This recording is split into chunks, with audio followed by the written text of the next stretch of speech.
How's it going, everyone? My name is Taki, and this is my first look at the AYANEO Air Pro. This is a souped-up version of the regular Air with a better processor for this form factor, a bigger battery, and a bigger fan. As you'll see in this video, it is by far a better product, but it does come with a premium price to match.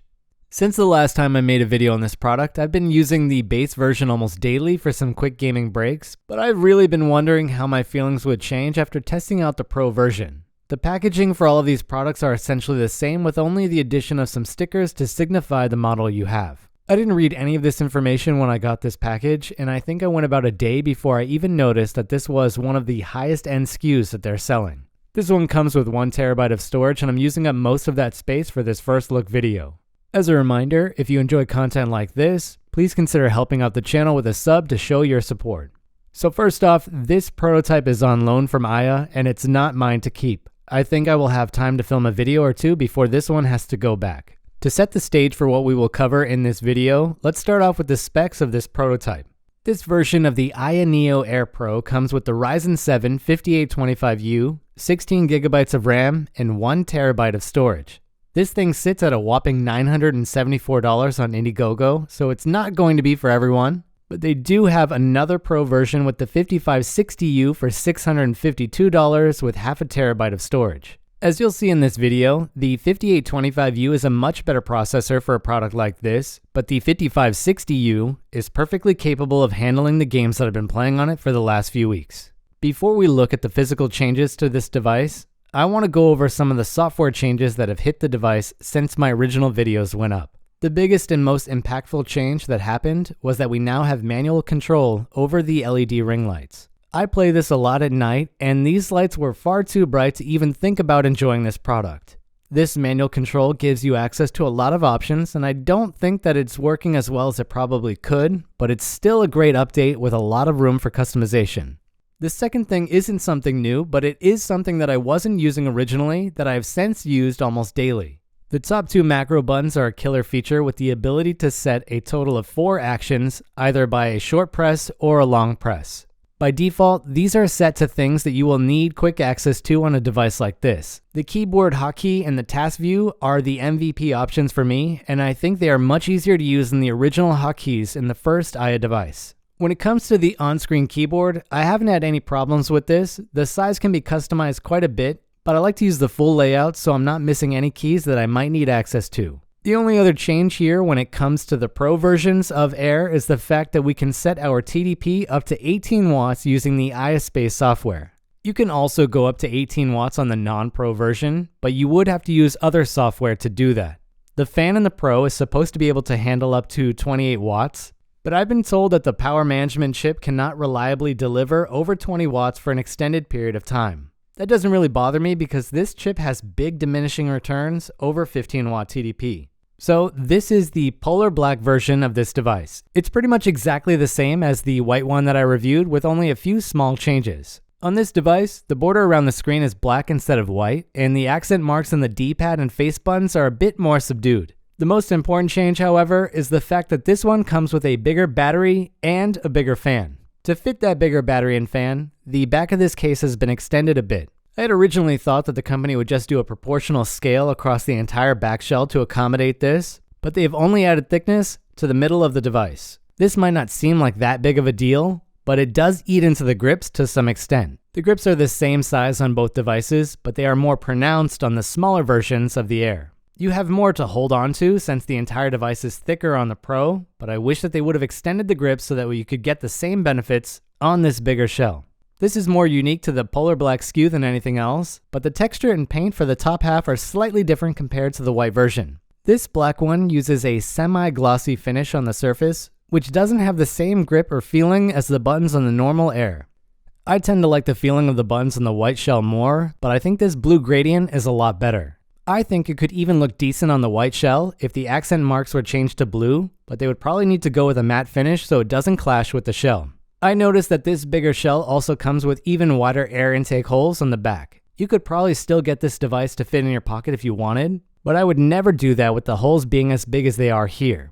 It would be too easy to get stuff on the inside, so you're going to be better off finding a third-party case that can fit this device or going with the official option that they sell if you plan to bring this with you when you're out of the house. In the early days that this product was teased and the original processor was leaked, there was hope that the 5560U would be able to outshine other 5000U series chips because of the fact that it has fewer cores to power and that it was relatively unknown. Unfortunately, that is not the case. I went through and did a ton of benchmarks for both the 5560U and the 5825U, and the 5825U comes out ahead in every test. In the 5-watt Geekbench test, we have a 100-point lead in the single-core performance on the Pro with the 5825U compared to the 953 on the 5560U.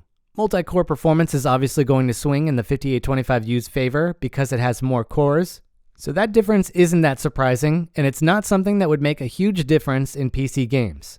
At 8 watt, the single-core gap between the two devices shrinks a bit, with the Air able to slightly surpass the 5-watt score of the Pro. At 12 watt, we get almost no improvement to the single-core performance, but we do get a boost in multi-core. Even jumping up to 15-watt TDP doesn't do much for our single-core performance, and there's still about a 1,000-point gap in the multi-core scores between both models. But we all know that GPUs are the most important thing right now in handheld devices, and it comes as no surprise that the Pro comes out ahead at every TDP level. At 5-watt TDP, we have almost a 25% gap in performance between both models, and this carries forward to a 20% gap at 8-watt TDP. At 12-watt TDP, this gap shrinks to 18%, but you will notice that the regular Air only just manages to attain the 8-watt score of the 5825U at this TDP range. This is a big deal when you take into account that 8-watt TDP is around the TDP that you would need to get 2 hours of battery life on the regular Air version. We don't have any substantial improvements going up to 15-watt TDP on both devices with a performance gap of around 20%, but you will notice that even at 15-watt TDP, the regular Air cannot attain the same GPU performance as the 5825U when that processor is only at 12-watt TDP. The Pro version has a much higher ceiling given that it can officially support 18-watt TDP, and the GPU scores and CPU scores leave the 5560U far behind.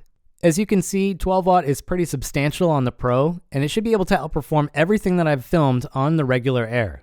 We are going to take a look at one real-world example in just a moment, but I want to finish off with some 12-watt 3D Mark scores between the two devices. I went ahead and did Time Spy, Fire Strike, Wildlife, and Night Raid on both devices with about a 20% performance gap between the devices. Now let's see how this translates to a real game. For this, we have Resident Evil 3 at 12-watt TDP. If you look at the bottom of the screen, you can see that we have a charge drain of 19.4 watts. Roughly speaking, this is going to get you about 2 hours of battery life on the Pro. Now this TDP is overkill for this game with this processor, so we could bump this down to 8 watts with a balanced preset.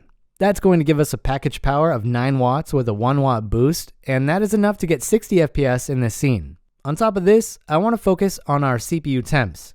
As you can see, we're sitting at the high 50s right now with the fan spinning at 3000 RPM, which is pretty quiet. Let's see how the 5560U performs in these situations. First of all, you'll notice that the 5560U is using about 1 watt more than the Pro when both models are at 12-watt TDP. We are at about 83 FPS right now, which is about 20 less than the Pro version in this situation. Our CPU temps are sitting at almost 70 Celsius, and even though having this laying down on a table isn't the best option for cooling, it does highlight the fact that the fan curve isn't doing as much as it could by default. Right now we're sitting at 3600 RPM, but this could go up much higher. If we set this to 15-watt TDP and wait for the fan to spin up, you'll see that it is able to get over 5000 RPM. There are a few things that I want to point out here. The first is that we're at 15-watt TDP, which is frankly too high for this device when it's not plugged in. Even at this TDP, our FPS is struggling to match the performance of the 5825U at 12-watt TDP. Our CPU temps are not that much higher than they were at 12-watt TDP, but that's largely because the fan is actually doing work right now. The problem is that this 5000 RPM could more than cool off the 12-watt TDP setting with only a minor impact on battery life. As it stands right now, the fan curve is way too conservative on this device, and it's one of only 2 complaints that I have for this regular Air version. The device will allow the CPU temps to climb up well into the high 60s just to keep the fan noise down, and that's not something that I'm that concerned about, especially at lower TDPs, which can also have high CPU temps. They said that they would add manual fan controls to this device, but that hasn't happened yet, and it's the thing that I've been waiting for the most for my white model. The final thing that I want to mention here is the performance of the 5560U at 8W TDP. As you will recall, the Pro can hit 60 FPS at 8W TDP, and 8W TDP is around what you'd need to get 2 hours of battery life on the non-Pro versions of Air. On the 5560U at 8W, we can only get around 40 FPS, so we would need to bump down the resolution even further to chase 60 FPS with 2 hours of battery life. Now that we've covered all of that, let's look at gaming performance on the Air Pro. For these games, I'm going to use the 12W TDP setting to show you what you could expect with 2 hours of battery life. Unlike the video that I did on the regular Air, I will be able to play some of these titles at 1080p with 12W TDP.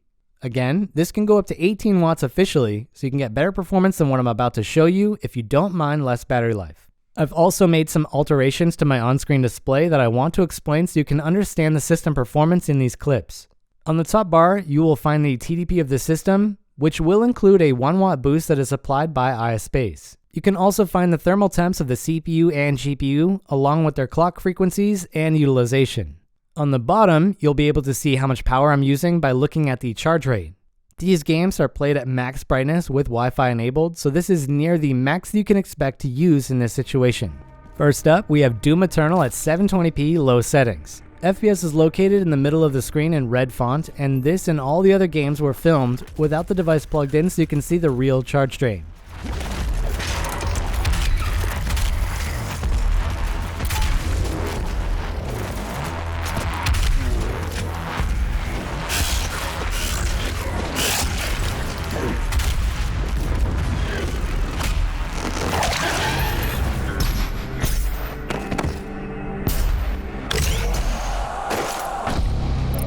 Our next game is God of War. We are also running this game at 720p low settings, but we need to use FSR set to the performance setting for this to run well at 12W TDP.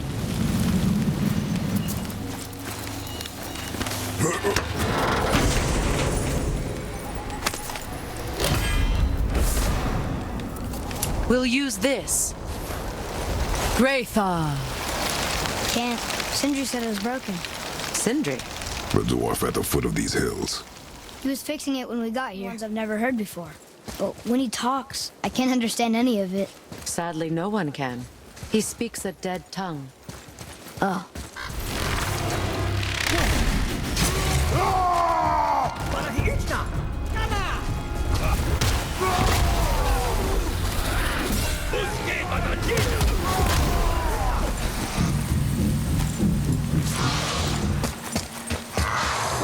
Guess the light makes more than bridges. Maybe this will spit us out on top.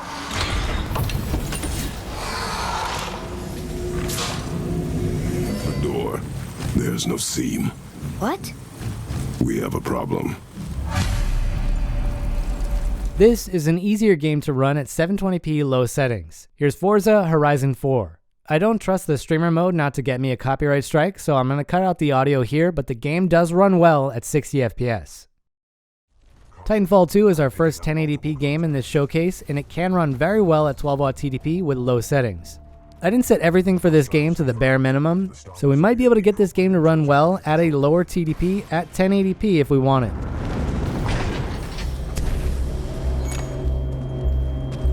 Good throw. You're welcome, pilot. Good luck over there. Richter, this is Blaze. Ja, hier ist Richter.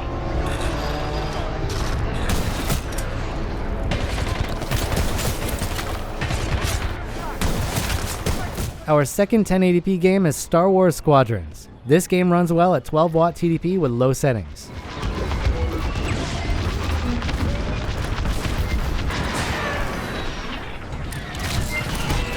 You're good now. I'm with you.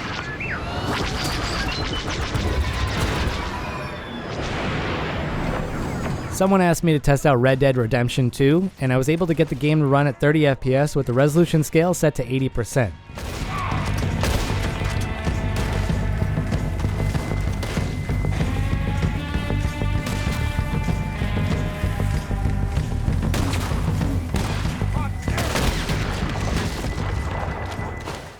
Keep searching the bodies, Arthur.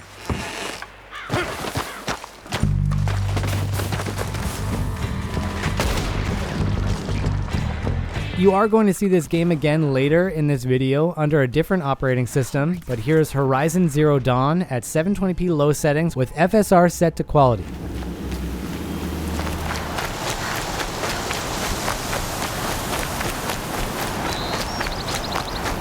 Worried I'm going to tell someone that you trade with outcasts. I don't think... You can...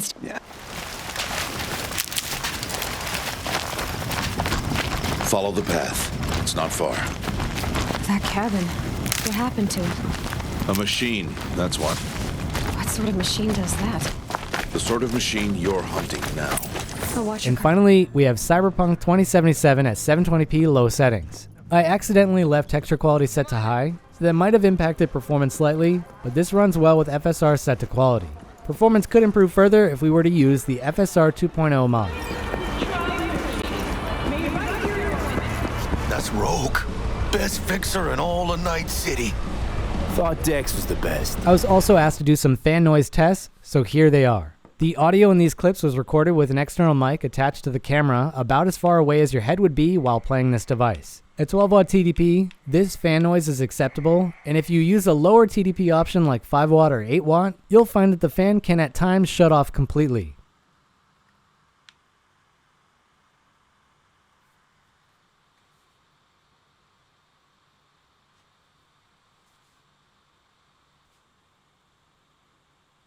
As a bonus section for those of you that stuck around, I went ahead and did a teardown of both devices so we can see the differences between them. I think the most surprising things here are the fact that the fans are smaller than I expected, especially on the Pro version. The batteries take up the same footprint, but the Pro battery is by far the thickest part in the Pro shell. Now that I have this open, I am noticing that my fan is missing the piece of black tape that goes over the gap between the fan and the radiator, so we might get a bit better performance than what I showed if this gap was closed, like it is on the normal Air. Just to get a sense of scale, here's how the AYANEO 2021 fan looks compared to the one in the Pro. It is thinner than the Pro fan, but the blades are longer. There's nothing that important to glean from the back shell, except for the fact that the injected plastic for the black shell is a lot darker than the face, and I almost want to see what the polar black shell looks like when it is not painted at all, because I think it would look really nice in matte black. I did want to simulate what it would have been like to have a back shell with a bigger grip on the Pro, so I roughly attached the regular white shell to the back, and it is much better. They should have gone with this route. They probably could have even gone with a slightly thicker shell just to get a bigger battery in here. Even up to something like 24 millimeters of center thickness feels good in the hand with this device. That would have given us a really big battery. For these last few weeks, I've been wondering how they managed to make the R1 and L1 buttons feel so good with good input no matter where you press, and it turns out that they did that by having two conductive pads. This is a really smart idea, and it works out well in this product. This teardown kind of got away from me. I was just trying to figure out how much work you needed to do to swap out the SSD, and it turns out you need to remove quite a bit from this device to be able to access it.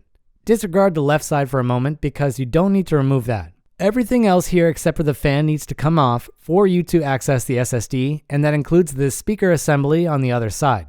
You have to take out the Wi-Fi card and the screws that are under it, along with the screws on the bottom of the plastic case, but you also have to remove the speaker assembly because it is blocking the final screw that you need to remove to be able to get to the SSD. Everything here seems so methodical and thought out, so I don't know why they would have blocked it with another component. One of the cool things about this product is the fact that you can fit a 2280 SSD, but if you're not comfortable doing a teardown this far, I would make sure to get a storage option that is good enough for your needs on day one, with the fact that you also have an SD card slot available for ROMs and Steam games. I tore this down just a bit more to look at the thermal compound that they've applied to this, and I learned one important point. This is the copper heatsink that they're using on this. Interestingly enough, these are the RAM chips for this device, and they sit just under the heat fins near the air exhaust. These can get hot, and there's a pretty big gap between the top of them and the bottom of the copper pipe that I did not expect to find on both models. When I get around to it, I'm going to apply a heatsink to the top of these so there is better contact with the copper pipe to see if that makes any meaningful improvements, because these RAM chips do build up some heat on the regular Air model. I probably would reapply better paste than the one that they've used on here because these factories don't tend to use the best stuff available, but this is a loaner device, so I'm just going to put this back together as is, but I will do that mod on my own device. Look at this, you're getting two bonuses in this video.